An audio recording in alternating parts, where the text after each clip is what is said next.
Malong kalimo lang ba?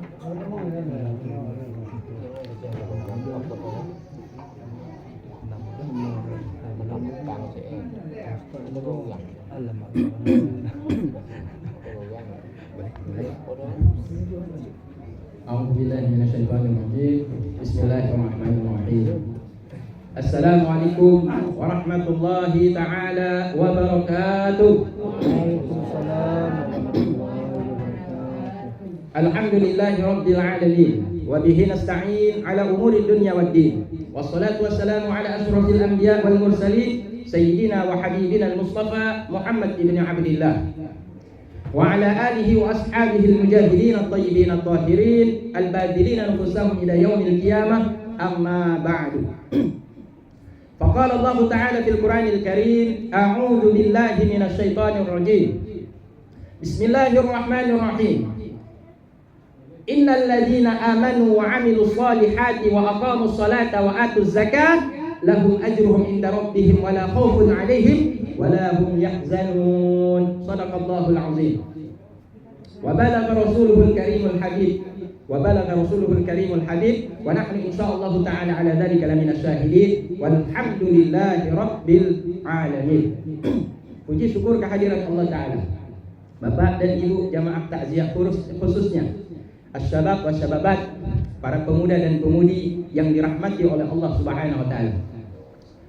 Atas nikmat yang Allah karuniakan kepada kita, maka yang paling utama bagi kita adalah selaku hambanya memuji Allah Ta'ala atas nikmat yang tiada putus-putus yang Allah karuniakan kepada kita. Salawat berangkai salam tanpa henti-hentinya hingga sampai datangnya hari kiamat, meskipun beribu-ribu manusia tidak bersalawat kepada Nabi. Salawat kepada Nabi Muhammad hingga sampai detik-detik, sampai akhir kehidupan dunia ini. Sebanyak manusia yang bersalawat kepada Nabi, Allah karuniakan salawat itu juga kepada baginda Nabi Muhammad sallallahu alaihi wasallam. Baik pada Nabi yang mulia, pada keluarga Nabi yang tercinta, dan para sahabatnya yang sangat besar jasanya menanggung beban dengan segala perjuangan mereka para sahabat membela Rasulullah hingga sampai tersebarnya ajaran Islam ini ke dalam relung-relung hati setiap orang-orang mukmin di seluruh penjuru dunia. Jamaah kaum muslimin dan muslimat, jamaah takziah di malam duka almarhumah saudara kita, ayahanda kita bersama almarhum Baharuddin bin Ali Basyah. Pada malam ini kita masuk pada malam yang ke-6 sebagaimana disampaikan oleh Pak Kecil. Malam ini malam ke-5. Bukan malam ke-6. Malam ke-5. Berarti kalau malam ke-5 udah 5 malam berada di dalam alam barzakh. Itu bukan alam materi. Alam barzakh itu bukan alam fisik. Ya, tetapi alam barzakh itu alam ghaib. Alam barzakh itu adalah alam sesudah alam fase yang kedua sebelum masuk nanti pada hari kebangkitan. Kalau kita gali kubur, manusia yang ada dalam kubur itu fisiknya seperti itu, tidak ada berubah. Ada malaikat tidak di dalam kubur tersebut, mungkar nakir ada tidak di dalamnya. Bapak Ibu, dalam kubur ada mungkar nakir tidak? Kalau Bapak ingin lihat mungkar nakir, coba gali kubur malam ini. Atau sebelum mereka keluar. Kalau malaikat itu mungkar dan nakir, dia akan datang ketika kita sudah keluar dari kubur. Orang terakhir yang keluar dari kubur, 7 langkah dia melangkah orang yang terakhir. Maka datanglah malaikat mungkar dan nakir bertanya tentang marabbuka, ma madinuka, wa ma nabiyuka, wa ma kiblatuka, wa ma ikhwanuka. Apa agamamu? Siapa nabimu? Apa kitabmu? Siapa imammu? Siapa saudaramu? Pertanyaan itu kalau dijawab dengan benar, maka kita selamat. Kalau tidak, kita celaka. Akan dihajar dalam kubur setiap detik per detik. La yamutu fiha wa la yahya. Enggak mati, enggak hidup. Jadi orang setengah mati, setengah hidup. Kalau kita dipukul mati, alhamdulillah finish, selesai cerita. Tapi kalau kita dibunuh, kemudian dibangkitkan lagi, dianiaya, dibangkitkan lagi, dianiaya, dibangkitkan lagi, maka selama-lamanya.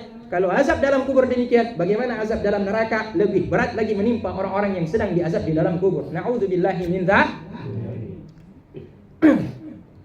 Maka sepulangnya sudah kejadian itu, Mungkar dan Nakir bertanya, dan kemudian mereka kembali, maka mulailah aniaya itu terjadi di dalam alam kubur tersebut. Maka proses dalam kubur itu, kadang manusia sedang diazab, kadang manusia sedang santai menikmati hasil letihnya dalam beribadah kepada Allah Subhanahu wa ta'ala. Ada orang yang mungkin menggunakan logika kemudian menggali kubur dan tidak mendapati di dalam kubur itu ada taman surga seperti yang kita minta kepada Allah Ta'ala. Allahumma ja'al qabrahu raudatan min riyadil jannah. Ya Allah, jadikanlah kubur almarhum yang dalam kubur tersebut sebagai taman di antara taman-taman surga. Ketika digali kubur, mana ini? Tidak ada bidadari dalam kubur. Digali kubur, mana ini? Tidak ada televisi dalam kubur. Digali kubur, dalam kubur tidak ada taman-taman, tidak ada AC, tidak ada makanan, tidak ada minuman, tidak ada apa-apa di situ. Jus alpukat pun tidak ada di situ. Kopi kan orang Aceh suka kali, tidak ada pelayan yang mengantarkan kopi ke dalam kubur. Itu jasad hanya berada di alam kubur, alam materi. Tapi yang dimaksud di sini adalah alam barzakh. Barzakh itu alam yang berada di antara dunia dan akhirat. Dia berada antara dunia dan akhirat. Jadi dia bukan alam dunia, bukan alam akhirat, antara dunia dan akhirat. Jadi pemisah antara dunia dan akhirat. Jadi orang yang berada di alam barzakh berarti dia bukan berada di alam dunia yang kita hidup saat ini. Maka ketika kita gali kubur tidak terdapat dia berada di alam tersebut. Jasadnya terbujur di alam materi, tetapi rohnya itu berada di alam barzakh. Tapi kadang-kadang Allah nampakkan, kadang-kadang Allah perlihatkan bagaimana efek daripada alam barzakh tersebut. Maka kadang-kadang kubur itu ketika digali ada keluar api di dalamnya. Kenapa keluar api? Allah memperlihatkan nasib orang yang dikubur di tempat tersebut. Kok bisa ada api? Tapi api tidak ada kayu di dalam, tidak ada minyak di dalam, tidak ada gas di dalam, tapi kok keluar api? Allah Ta'ala memperlihatkan kepada sebagian makhluk bagaimana bukti tentang azab yang Allah sudah janjikan bagi orang-orang yang melakukan maksiat di dunia. Maka alhamdulillah beruntunglah sebagaimana dalam Al-Quran Allah sampaikan, innal ladzina amanu wa amilus salihati wa aqamus salata wa atuz zakata lahum ajruhum inda rabbihim wa la khaufun alaihim wa la hum yahzanun. Bagaimana menjadi orang-orang yang tenang di dalam kubur? Bagaimana menjadi orang-orang yang tidak sedih dalam kubur, apalagi gelisah dan ketakutan ketika berhadapan dengan azab kubur? Kuncinya satu, kata Allah Ta'ala, sungguh orang-orang yang beriman, beramal soleh, melakukan perbuatan kebaikan selama hidupnya di dunia, dan mereka menegakkan ibadah salat 5 waktu, dan mereka mengeluarkan zakat, wa atuz zakah, lahum ajruhum inda rabbihim, untuk mereka ada balasan di sisi Tuhan mereka, ada balasan pahala di sisi Tuhan mereka, wala khaufun alaihim wala hum yahzanun. Mereka tidak akan ditimpa rasa takut sedikit pun, dan mereka tidak akan pernah merasakan kesedihan ketika berjumpa dengan Allah Subhanahu wa ta'ala. Maka orang-orang mujahidin, para pemuda, siapkah kalian kalau diperintahkan oleh Allah Ta'ala untuk berjihad melawan orang-orang kafir? Pemuda, hari ini saya rasakan ketakutan kalau disuruh untuk angkat senjata menghadapi orang kafir. Kenapa? Mereka tidak sholat. Kenapa? Mereka tidak zakat. Kenapa? Mereka tidak berada di dalam masjid ketika azan dikumandangkan. Maka mereka takut ketika berhadapan dengan orang-orang kafir. Takut kenapa? Takut mati. Kenapa takut mati? Karena takut diazab oleh Allah Ta'ala. Kenapa? Karena masih banyak sholat, banyak meninggalkan perintah-perintah Allah Ta'ala. Jadi kunci bagi kita untuk selamat di dunia, selamat di akhirat, agar kita tidak sedih menghadap kepada Allah Ta'ala, tidak merasa takut ketika menghadap kepada Allah Ta'ala. Pertama, beriman. Yang kedua, amalkan amal soleh, berbuat kebaikan di dunia. Yang ketiga, tunaikan sholat dan keluarkan zakat. Bagi mereka yang mampu mengeluarkan zakat, maka mereka dijamin oleh Allah Ta'ala tidak ada kesedihan dan tidak ada rasa ketakutan ketika mereka akan dicabut nyawanya oleh Allah Ta'ala. Dan ketika mereka berada dalam kubur, yakin orang-orang yang demikian itu, mereka dalam keadaan senang menikmati hasil letih mereka dalam beribadah kepada Allah Subhanahu wa ta'ala. Jadi bapak-bapak, ibu-ibu, khususnya para pemuda dan pemudi yang dimuliakan Allah Subhanahu wa ta'ala, kelak nanti pada hari kiamat ada segerombolan manusia yang akan datang kepada Allah Subhanahu wa ta'ala, dan mereka wajahnya bercahaya seperti cahaya bintang-bintang di langit. Kita kalau di langit kita lihat di sini, nampak enggak matahari itu bercahaya? Bintang itu bercahaya, nampak tidak ibu-ibu? Kilauan bintang-bintang di atas langit itu nampak tidak sama kita? Terlihat tidak sama kita? Terlihat, padahal jaraknya berapa ribu kilometer dari kita yang ada di dunia. Kenapa terlihat? Karena cahayanya Allah perlihatkan kepada kita. Sehingga para nelayan kalau pergi ke laut, zaman dahulu indatuk kita kalau pergi ke laut tidak bawa kompas, tahu dia arah pulang. Kenapa? Karena berdasarkan ilmu falak, ilmu perbintang. Jadi dia melihat bintang, tahu dia arah pulang, tahu dia selatan, tahu dia barat, tahu dia timur, tahu dia utara, tahu dia barat daya. Kalau dia mau pulang ke Aceh barat daya, tahu dia posisi bintang, dia perhatikan saja. Jadi bintang itu cahaya yang memberikan petunjuk kepada orang yang melaut. Jadi cahaya. Orang-orang yang pada hari kiamat mereka datang kepada Allah Ta'ala dalam keadaan bercahaya wajahnya seperti bintang, sehingga menyebabkan malaikat kagum dan berkata kepada Allah Ta'ala, "Ya Allah, siapakah mereka? Apakah amal mereka ketika berada di dunia sehingga mereka datang dalam keadaan bercahaya seperti cahaya bintang?"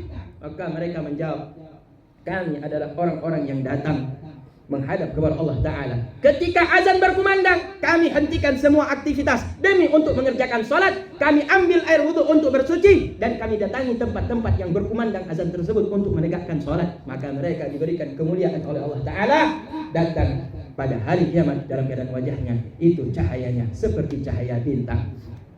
Datang lagi kelompok yang kedua, mereka datang dalam keadaan wajahnya lebih terang daripada kelompok yang pertama. Wajah mereka bercahaya seperti rembulan di malam bulan purnama, sehingga menimbulkan decak kagum lebih lagi oleh para malaikat. Malaikat berkata dan bertanya, "Ya Allah, siapakah mereka? Apa amal mereka sehingga wajah mereka datang seperti wajah orang-orang yang bercahaya seperti wajah bulan purnama, ya Allah?" Maka mereka menjawab, "Wahai malaikat, kami adalah orang-orang yang sudah berwudu sebelum azan dikumandangkan." Coba bayangkan, belum azan kumandang kita udah ambil air wudu untuk siap sholat. Janji para pemuda siap? Pemuda para hulu siap? Nah, insya Allah kalau siap berarti siap jihad. Ya, siap, kalau siap berarti udah siap artinya kapan saja nanti panggilan jihad itu datang kita udah siap, karena kita udah terbiasa setiap sebelum azan kita sudah datang dalam keadaan sudah berwudu. Sebelum azan dikumandangkan kita udah berwudu. Maka mereka datang pada hari kiamat, mereka ini termasuk orang yang wajahnya seperti bulan purnama. Tapi ada lagi yang lebih mengherankan, menakjubkan bagi para malaikat. Ada sekelompok orang yang datang pada hari itu, wajahnya bercahaya seperti cahaya matahari. Silau bagi malaikat untuk memandangnya. Sehingga malaikat bertanya, "Ya Allah, amal apa yang mereka kerjakan?" Maka dijawab oleh mereka, orang-orang yang bercahaya seperti cahaya matahari tersebut, "Ya Allah, wahai malaikat, kami ketika berada di dunia belum terdengar suara azan, kami sudah berada di dalam masjid." Belum terdengar suara azan, kami sudah berada di dalam masjid, dan itu dijaga sampai meninggal dunia. Belum ada masjid, belum buka kunci, belum datang muazin, dia sudah ada dalam masjid. Zuhur dia udah dalam masjid, asar sudah ada dalam masjid, maghrib, isya, subuh sebelum azan dikumandangkan dia sudah duduk iktikaf dalam masjid. Maka mereka ini kelak nanti di hadapan Allah Ta'ala pada hari kiamat dibangkitkan dalam keadaan wajah bercahaya seperti cahaya matahari. Ibu gak perlu glowing di dunia. Anak-anak gadis pala hulu tidak perlu glowing di dunia. Yang penting glowing di akhirat. Pingin glowing tidak? Ibu pingin glowing tidak? Kalau pingin glowing seperti bintang ketika azan, tinggalkan semuanya. Yang masak matiin, kompornya dimatiin. Yang sedang nyuci, tinggalin cuci pakaian. Kalau sedang nyusuin anak gimana? Tinggalin anak, kasih sama bapaknya. Ya. Yang sedang nyapu, tinggalin nyapu. Ya. Yang sedang merantam, sedang azan berkumandang, maaf, lu kena kujak Pak Masjid. Alah cukup mengecek. Kini kok udah terdengar suara azan berkumandang. Ambo wajib bayar masjid. Ya, jadi tinggalkan semua aktivitas. Sehingga kata Aisyah radhiyallahu anhu, Nabi sedang berbicara dengan Siti Aisyah. Begitu azan berkumandang, nggak ada cakap-cakap lagi Nabi dengan Siti Aisyah. Tinggalkan Aisyah. Kemudian Nabi masuk ke dalam masjid. Aisyah bilang, kata Aisyah, Nabi meninggalkanku seolah dia tidak kenal dengan diriku. Ketika azan berkumandang, kadang-kadang kita lebih utama saudara kita, kadang-kadang kita lebih utama sahabat kita, sehingga kita rela untuk meninggalkan azan tersebut demi untuk sahabat kita yang sedang berbicara dengan kita. Maka sebaiknya kita adalah meminta agar kita minta izin untuk meninggalkan apapun aktivitas yang kita lakukan untuk mengerjakan ibadah sholat. Jadi ini keutamaan daripada sholat itu sendiri. Jamaah ibu-ibu, bapak-bapak yang dimuliakan Allah Subhanahu wa taala, mereka yang mengerjakan salat dengan demikian, maka mereka tidak akan mendapatkan kesedihan dan ketakutan kelak di hari kiamat. Maka ada dalam satu hadis Rasulullah sallallahu alaihi wasallam mengatakan, "Man shalla salata ma'al jama'ati falahu khamsatu asya." Barang siapa yang mengerjakan salat dengan cara berjamaah, maka dia akan mendapatkan 5 perkara keutamaan di sisi Allah Subhanahu wa taala. Yang pertama, la yusibuhul faqru fid dunya. tidak akan pernah dia ditimpa dengan kefakiran di dunia. Kalau bapak-bapak, ibu-ibu kerja, ini ada kan slogan kerja, tapi nggak sholat, nggak akan pernah dia dapat kaya. Kayanya kaya secara materi, tapi batinnya tidak akan pernah kaya. Orang kaya itu sebenarnya bukan kaya secara materi. Kaya itu adalah kaya hatinya, ibu. Hatinya tenang, tidak ada beban pikiran. Mobil Pajero, rumah bertingkat, tapi pikiran hati gundah gulana. Tidur tak nyenyak, bangun pun tak nikmat. Hanya stroke. Hanya harta yang didapat dinikmati sama meninggal dunia istri nikahlah. Alhamdulillah. Selamat tinggal ya.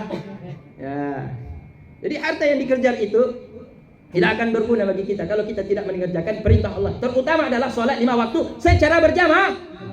Garis miring atau garis bawah atau tanda kutip atau garis merah, berjamaah. Jadi orang yang mengerjakan ibadah sholat berjamaah tidak akan ditimpa dengan kefakiran, dijamin oleh Allah Subhanahu wa taala. Tapi orang-orang yang mengejar dunia, lahiriahnya materinya banyak, tapi mereka menyepelekan sholat. Mereka tidak mengerjakan sholat, apalagi sholat berjamaah mereka juga tidak kerjakan. Maka meskipun kaya, mereka fakir hatinya, tidak akan ada ketenangan di dalam batinnya. Yang kedua, la yu'adzibuhu Allahu fil qabri. Orang yang salatnya dia jaga dalam keadaan berjamaah tidak akan diazab oleh Allah dalam kubur. Jadi kalau ibu ingin tidak diazab dalam kubur, jaga salat 5 waktu, utamakan berjamaah ibu-ibu. Ustaz, bagaimana kalau saya salat berjamaah dengan istri dengan suami di rumah? Boleh, yang penting berjamaah. Yang tinggal adalah keutamaan di masjid, tapi jamaahnya tetap dah.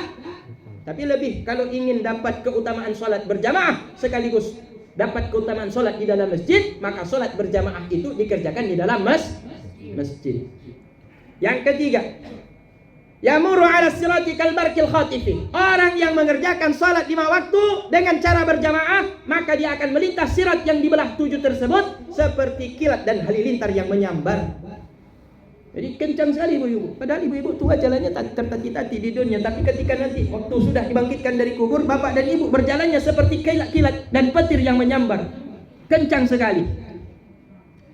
Maka orang yang sudah sholat di dunia ini, dia jaga sholat 5 waktu, terlebih dia mengusahakan untuk mengerjakannya secara berjamaah, maka kelak mereka akan melintas di titian jembatan yang dibelah 7, yang dibawanya menganga neraka jahanam, yang tergelincir akan jatuh ke dalamnya dan tidak akan selamat daripada azab di dalam neraka jahanam.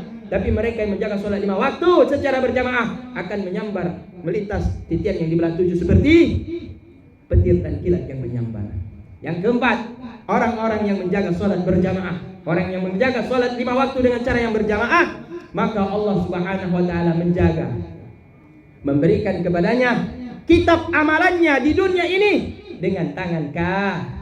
Alamat apa kalau diberikan buku catatan amal kita dengan tangan kanan? Tanda apa itu? Tanda baik apa tanda celaka? Tanda celaka apa tanda baik? Kalau diberi catatan amal kita di hadapan Allah yang Maha Adil, Sang Hakim yang tidak akan bisa disogok, kira-kira kalau diberikan dengan tangan kiri tanda apa ibu-ibu? Celaka dan tanda buruk. Alamat kita akan menjadi ahli neraka. Tapi mereka yang menjaga sholat 5 waktu, terlebih dalam berjamaah, maka insya Allah Allah jaga, Allah lindungi mereka, sehingga Allah Ta'ala berikan kemuliaan dengan penghargaan amal mereka diberikan melalui tangan kanan. Ibu ingin tidak? Kalau begitu jaga sholat berjamaah. Kalau bapak-bapaknya nggak sholat, bangunin. Pak, sholat, saya nggak mau sholat sendiri. Bang, bangun bang. Saya nggak mau sholat sendirian. Saya ingin sholat berjamaah, meskipun minimal berjamaah itu minimal 2 orang. Ya, dijaga ibu sholat berjamaah, bapak dijaga sholat berjamaah, para pemuda dijaga sholat berjamaah. Yang kelima, PR, bapak dan ibu tanya sama ustaz-ustaz di kampung. Yang kelima, Dia kata Tuku Irfan, katanya Ustaz Irfan bilang ada 5 keutamaan sholat berjamaah. Yang pertama, tidak akan ditimpa kefakiran. Yang kedua, tidak diazab dalam kubur. Yang ketiga, melintas di sirat seperti petir dan halilintar. Yang keempat, apa tadi? Yang keempat, diberikan catatan amalnya itu dengan tangan kanan. Yang kelima, PR untuk bapak dan ibu, tanya kepada ustaz di kampung. Kira-kira yang kelima apa? Itu PR, biar besok menuntut ilmu sama Ustadz di kampung. Artinya datang pengajian. Kalau saya jawab semuanya nanti nggak ada PR kan? Nah, makanya di sekolah itu diajarkan setelah mengajar diberikan PR supaya ada usaha. Dalam hadis yang lain Rasulullah sallallahu alaihi wasallam mengatakan bahwa salatul rajuli fil jama'ati khairum min 40 sanatan salatan munfaridan fil baitihi. Kata Nabi, orang yang salat berjamaah lebih utama daripada orang yang salat 40 tahun lamanya sendirian di dalam rumah.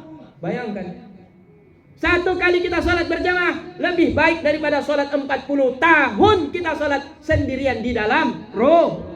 Ibu-ibu salat sendirian tidak di dalam rumah. Rugi. Kalau bisa kita ajak bapak-bapak. Kalau ibu punya anak yang sudah baligh, yang sudah dewasa, pintar dia baca Al-Quran, tahu dia Fatihah, tahu dia bacaan-bacaan ketika ruku, i'tidal dan sujud, tahu rukun-rukun salat, majukan anak tersebut ketika tidak ada bapaknya di rumah. Itu apa? Itu dia memimpin salat berjamaah bersama ibu. Insya Allah yang demikian itu lebih utama bagi kita. Maka kita insya Allah akan selamat kelak di hari kiamat daripada hisab Allah subhanahu wa ta'ala. Bapak ibu yang dimuliakan Allah subhanahu wa ta'ala, dalam hadis yang lain baginda Nabi mengatakan, kelak pada waktu hari kiamat, kelak insya Allah ta'ala. Ibu tahu enggak? Malaikat Jibril itu punya 600 sayap. Ketika Allah Ta'ala menciptakan Jibril, Jibril melihat, memandang dirinya yang sangat cantik sekali. Jibril diberikan oleh Allah Ta'ala 600 sayap. Dan dia pandang dirinya. Dan Jibril bertanya, ya Allah, adakah makhluk yang engkau ciptakan lebih indah, lebih elok, lebih bagus dari diriku ini? Maka Allah Ta'ala mengatakan kepada Jibril, tidak Jibril, tidak ada makhluk yang seelok, tidak ada makhluk yang seindah yang pernah aku ciptakan di dunia ini melebihi elok dan indahnya, yaitu dirimu Jibril. Maka karena mendengar demikian Jibril sujud dan mengerjakan sholat 2 rakaat, 1 rakaat selama 20.000 tahun lamanya. 2 rakaat 20.000 tahun, 20.000 tahun tambah 20.000 tahun sama dengan 40.000 tahun sebagai bentuk rasa syukur Jibril kepada Allah Subhanahu wa taala, dikarenakan Allah Taala telah menciptakan untuk dirinya yaitu bentuk rupa yang tiada banding dan tiada tara dibandingkan makhluk-makhluk yang lain. Maka ketika malaikat Jibril selesai melaksanakan salat 2 rakaat tersebut, Allah Taala berkata kepada malaikat Jibril, "Ya Jibril, sungguh kelak pada hari kiamat, sungguh kelak nanti di akhir zaman akan ada manusia di antara umat-umat Nabi yang aku cintai, ialah umat Nabi Muhammad, yang mereka mengerjakan salat 2 rakaat, singkat sekali mereka kerjakan." Malaikat Jibril mengerjakan salat 2 rakaat berapa tahun ibu-ibu? Berapa tahun bapak-bapak? 2 rakaat berapa tahun namanya dikerjakan? 1 rakaat 20.000 tahun. 2 rakaat 40.000 tahun. Kita berapa 1 rakaat? Berapa menit kita kerjakan? 1 rakaat berapa menit? Ada setahun kita kerjakan 1 rakaat? Enggak ada satu pun orang mengerjakan sholat 1 rakaat 1 tahun. Tidak ada. Malaikat Jibril 1 tahun 20.000 tahun. 1 rakaat 20.000 tahun. Lama sekali dia kerjakan. Rukuknya lama, berdirinya lama, sujudnya lama, duduknya lama, i'tidalnya lama. Enggak menggerutu malaikat Jibril. Tapi kita manusia, sholatnya tidak ada tumakninah. Kadang-kadang sholatnya entah kemana pikirannya. Semestinya dia berhadapan kepada Allah Ta'ala, tapi hati dan pikirannya melayang-melayang entah kemana.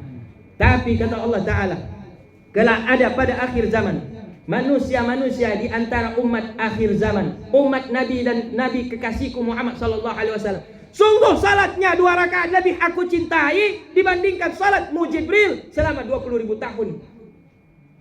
Meskipun mereka mengerjakan salat 2 rakaat dengan cepat, meskipun mereka mengerjakan salat 2 rakaat itu dengan pikiran yang melayang-layang, tidak khusyuk, tetapi salat mereka lebih aku cintai dibandingkan salatmu ini ya Jibril.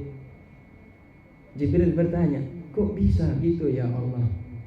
Kok salatku yang seperti ini tidak bernilai dibandingkan salat 2 rakaat umat akhir zaman itu ya Allah, yang salatnya singkat, yang pikirannya tidak khusyuk, yang tergesa-gesa dan merasa menjadi beban. Salat 2 rakaat sunnah saja itu sudah menjadi beban. Kok bisa ya Allah Ta'ala? Kenapa mereka begitu mulia? Maka Allah Ta'ala mengatakan, mereka mengerjakan itu karena itu perintahku, sedangkan engkau mengerjakannya bukan atas dasar aku perintahkan. Karena mereka mengerjakan itu karena patuh pada perintahku, maka sholat 2 rakaat mereka yang sekilas tidak berguna, tidak sebanding dengan sholat 2 rakaatmu, aku lebih cinta dibandingkan dengan sholatmu itu, wahai malaikat Jibril. Sebenarnya ini Allah ingin mengatakan mereka adalah umat kekasihku, yaitu umat Nabi Muhammad. Maka bersyukur kita selaku umat Nabi Muhammad, Bapak Ibu yang dimuliakan Allah Subhanahu wa taala. Bersyukur kita kepada Allah Taala dijadikan sebagai umat Nabi Muhammad, bukan umat Nabi Isa, bukan umat Nabi Musa, bukan umat Nabi Daud, bukan umat Nabi Ibrahim, dan bukan umat nabi-nabi yang sebelum-sebelumnya. Bersyukur kita menjadi umat Nabi Muhammad. Allah Taala berikan kepada kita pahala yang besar dengan amalan yang sedikit. Amal kita sedikit, pahalanya besar. Orang zaman dulu amalnya banyak, pahalanya sedikit. Umurnya banyak, amalnya sedikit. Kita umur kita sedikit, umur kita sedikit, amal kita sedikit, waktu kita sedikit dalam beribadah. Tapi setiap kita beribadah dilipat gandakan besar sekali pahalanya Allah Taala karuniakan kepada kita. Fa bi ayyi ala'i rabbikuma tukadziban? Nikmat mana lagi yang engkau akan dustakan wahai manusia? Wahai umat akhir zaman, wahai umat Muhammad sallallahu alaihi wasallam. Nikmat mana lagi yang kalian dustakan? Ya Allah, kalian karuniakan kepada kita selaku umat akhir zaman. Bahkan 2 rakaat kita pun kalaupun tidak ada khusyuknya, tapi karena kita kerjakan karena mematuhi perintah Allah Ta'ala, Allah berikan pahala lebih besar daripada 2 rakaat 20.000 tahun, 40.000 tahun yang dikerjakan oleh malaikat Jibril alaihi salatu wassalam. Maka inilah hikmahnya kita selaku umat akhir zaman. Bersyukur kita kepada Allah Ta'ala dijadikan sebagai umat Nabi Muhammad. Maka salah satu bentuk diantaranya adalah memperbanyak salawat kepada Nabi Muhammad sallallahu alaihi wasallam. Di antaranya Nabi mengatakan dalam suatu riwayat, suatu hari jalasan Nabi sallallahu alaihi wasallam fil masjid, Nabi duduk-duduk di dalam masjid. Fa'ata bihi rajulu atau syabab, tiba-tiba datang seorang pemuda duduk di sampingnya Nabi Muhammad sallallahu alaihi wasallam. Fa'azzamahu wa ajlasahu 'inda janbihi. Fauqa Abi Bakr radhiyallahu anhu. Maka kemudian pemuda itu yang datang duduk di saf terdepan dengan para sahabat. Pemuda ini kemudian dimuliakan oleh Nabi dan didudukkan pada tempat yang tinggi, lebih tinggi daripada tempatnya Sayyidina Abu Bakar radhiyallahu taala anhu. Fa'tadzara Nabi alaihi salatu wasalam ala Abi Bakrin. Kemudian Rasulullah berkata, minta maaf kepada Abu Bakar. Sayyidina Abu Bakar radhiyallahu anhu. Kata Rasulullah, wahai Abu Bakar, aku minta maaf. Pemuda yang datang ini aku letakkan tempat duduknya lebih tinggi daripadamu. Padahal ibu bapak tahu, adakah sahabat yang lebih agung dan lebih mulia daripada Abu Bakar? Ada tidak? Ada tidak sahabat yang lebih mulia dari Abu Bakar? Umar, Utsman, Ali, Jabir, Talha, Zubair, dan sahabat-sahabat yang lain. Adakah mereka lebih mulia dari Abu Bakar? Tidak ada. Yang paling tinggi derajatnya adalah Sayyidina Abu Bakar radhiyallahu anhu dibandingkan semua para sahabat yang ada. Tapi ada satu pemuda. Padahal Abu Bakar udah tua, udah lansia. Tapi datang anak muda, hadir majelis Nabi, dalam masjid Nabi, di saf terdepan. Tiba-tiba disuruh duduk pada tempat yang lebih tinggi daripada tempat duduknya Sayyidina Abu Bakar. Nabi minta maaf kepada Abu Bakar, kenapa aku dudukkan orang muda ini di atas lebih tinggi tempat duduknya dibandingkan tempat dudukmu, wahai Abu Bakar? Li'annahu la yusalli alayya fid dunya ahadun aktsara minhu. Karena tidak ada pernah satu anak muda, tidak pernah, jangankan anak muda, tidak pernah ada di dunia ini seumur hidup satu orang pun yang bersolawat kepadaku melebihi banyaknya anak muda ini bersolawat kepadaku ketika dia ada di dunia. Yaqulu Allahumma sholli ala Muhammad adada ila akhirih fil ghadati wal asyi. Dia bersolawat kepadaku setiap sore dan setiap pagi dengan banyak solawat yang tidak terhingga. Maka aku muliakan karena banyaknya solawat dirinya kepada diriku. Jadi kalau ibu-ibu, bapak-bapak, khususnya para pemuda, kalau ingin jumpa dengan Nabi, ditempatkan pada tempat yang terdekat dan termulia dengan Nabi, maka perbanyaklah bersolawat kepada baginda Nabi Muhammad sallallahu alaihi wasallam. Allahumma salli wa sallim ala Muhammad. Allahumma salli wa sallim ala Sayyidina Muhammad. Allahumma salli wa sallim ala Sayyidina wa Nabiyyina Muhammad. Allahumma salli wa sallim ala Sayyidina wa Nabiyyina wa Habibina wa Syafi'ina wa Dhukhrina wa Qurrati A'yunina wa Maulana Muhammad sallallahu alaihi wasallam wa ala alihi wa ashabihi kiram. Semoga Allah taala berikan balasan kepada kita kelak berjumpa dengan Nabi, didekatkan dengan Nabi, ditempatkan pada makam derajat yang tertinggi di hadapan Allah Subhanahu wa taala. Amin ya rabbal. Dan kepada almarhum ayahanda kita tercinta, menurut informasi usianya 89 tahun. Banyak kali bonus sudah dikasih sama Allah taala. Ya.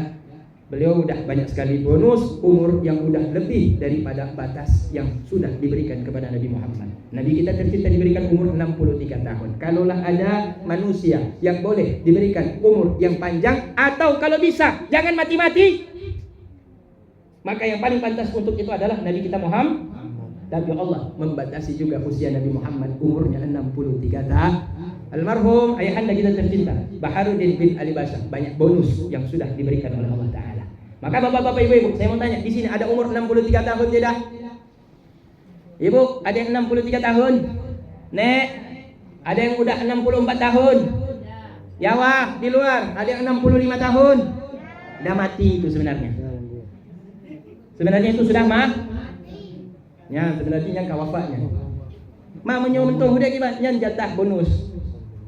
Bekle bang warung kopi. Bekle bak tempat judi. Bekle bak tempat urung pakai medawa menggosip. Jak bak tempat majlis zikir. Jak bak tempat majlis yasin. Jak bak tempat musola. Jak bak masjid-masjid. Nya mentok. Atau bergaul dengan orang-orang yang soleh. Karena kenapa? Udah mati itu. Jadi kalau ada orang tua umur 64 tahun, matilah sebelum mati, kata Nabi. Mutu qabla an tamut, matilah kalian sebelum mati. Artinya apa? Bayangkan diri kalian adalah mayat sebelum kalian menjadi mayat. Kalau kita membayangkan kita akan hidup selama-lamanya, maka bapak-bapak akan terlena dengan kehidupan dunia ini. Dan kehidupan dunia ini adalah kenikmatan yang menipu. Dunia ini hanyalah tipuan. Insya Allah kita jangan tertipu. Amin ya rabbal. Karena Nabi pada waktu Isra Mi'raj ketika melintas jumpa dengan nenek-nenek tapi cantik. Nenek-nenek tapi cantik. Nenek-nenek mukanya glowing, lipstiknya tebal.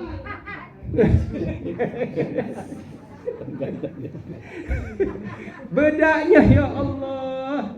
Kalau dari jauh nampak kayak anak gadis 17 tahun. Begitu dekat kita colek pipinya, hilang bedaknya, tinggal kerutannya. Ternyata umurnya 71 tahun. Nah itulah dunia. Dunia semakin indah. Kalau bapak-bapak, ibu-ibu pergi main ke Jakarta, jangan lupa singgah di Bundaran HI. Akan terlihat di depan kita indahnya bangunan bertingkat-tingkat dengan lampu kelap-kelip yang berwarna-warni, dan hiburan Ancol, hiburan Taman Mini Indah, dan hiburan-hiburan yang ada di manapun yang ada di dunia ini. Semua itu adalah bukti apa yang dilihat oleh Nabi. Dunia semakin tua semakin cantik. Jadi itulah. Jadi kalau nenek-nenek semakin cantik, itu seperti dunia. Ya, demikian. Semoga bermanfaat untuk kita semua. Wabil khusus kepada para pemuda. Dan kita baca doa takziah. Malam ini kita baca sama dia, insya Allah berpahala dan memberikan berkah bagi almarhum dan pada keluarga yang ditinggalkan. Amin ya rabbal.